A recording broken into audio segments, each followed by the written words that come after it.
Aujourd'hui, je vais vous raconter l'histoire de Cacao, un village niché au cœur de la Guyane française, dont les origines nous emmènent à des milliers de kilomètres dans les montagnes du Laos. C'est une histoire d'exil, de résilience et d'une communauté qui a transformé une terre inconnue en un foyer, tout en enrichissant une région de sa culture unique. Nous sommes en 1977. La guerre d'Indochine a laissé des cicatrices profondes dans le cœur des Hmong.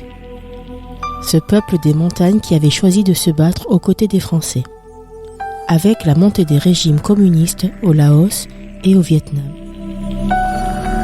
Cette alliance lui a valu d'être persécuté, forcés de fuir leurs terres ancestrales.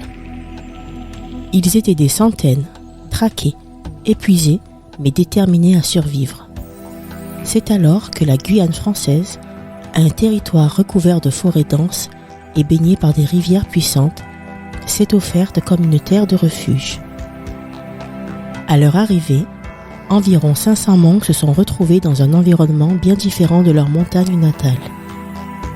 Ils ont choisi un plateau reculé, entouré de montagnes et de forêts luxuriantes. À 75 km de Cayenne, pour poser leurs bagages.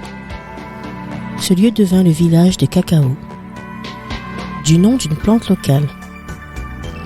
Et là, un miracle s'est opéré.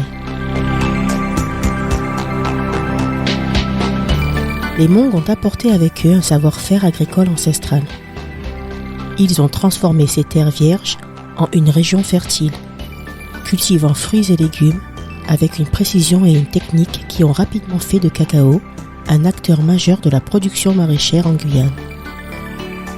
Aujourd'hui, si vous mangez une tomate ou un chou pak choy sur les marchés de Cayenne, il y a de grandes chances qu'ils viennent de ces terres que les Hmong ont su apprivoiser. Mais l'histoire de Cacao ne s'arrête pas à l'agriculture. Les habitants ont su préserver leur culture et leurs traditions, ajoutant une nouvelle étoffe au patchwork culturel de la Guyane. Chaque dimanche, le marché de Cacao devient un lieu incontournable. Les visiteurs viennent y découvrir des produits locaux, déguster des spécialités comme la soupe pho ou le fameux nem et admirer l'artisanat Hmong, riche de motifs traditionnels et de couleurs éclatantes. En décembre, un événement attire particulièrement l'attention, le Nouvel An Hmong. Pendant plusieurs jours, le village se transforme en un théâtre vivant où danse, musique et vêtements traditionnels brillent de mille feux. C'est une invitation à découvrir l'âme d'un peuple qui a su préserver ses racines tout en s'intégrant harmonieusement à son nouveau monde. Cacao est aussi un lieu de curiosité et de découverte. Cacao est aussi un lieu de curiosité et de découverte.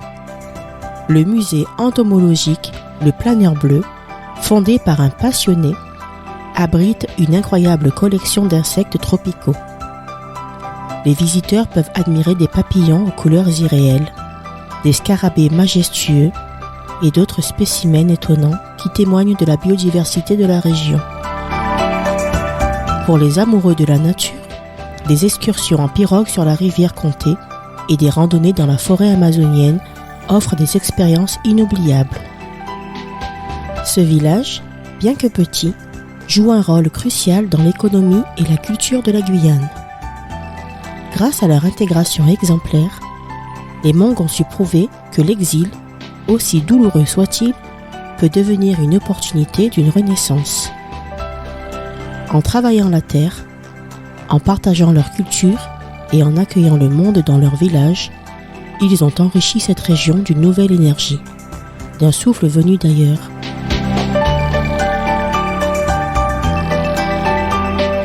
Aujourd'hui, le village de Cacao est bien plus qu'un simple point sur la carte. C'est un symbole de résilience et de coexistence harmonieuse. Un rappel que les différences culturelles sont une richesse à cultiver. Si vous avez l'occasion de visiter ces lieux enchanteurs, laissez-vous porter par la magie des récits, des saveurs et des couleurs qu'ils offrent. Vous découvrirez alors une histoire qui ne cesse d'inspirer et de réchauffer les cœurs. Et vous, chers auditeurs, avez-vous déjà visité ce fameux village de cacao ?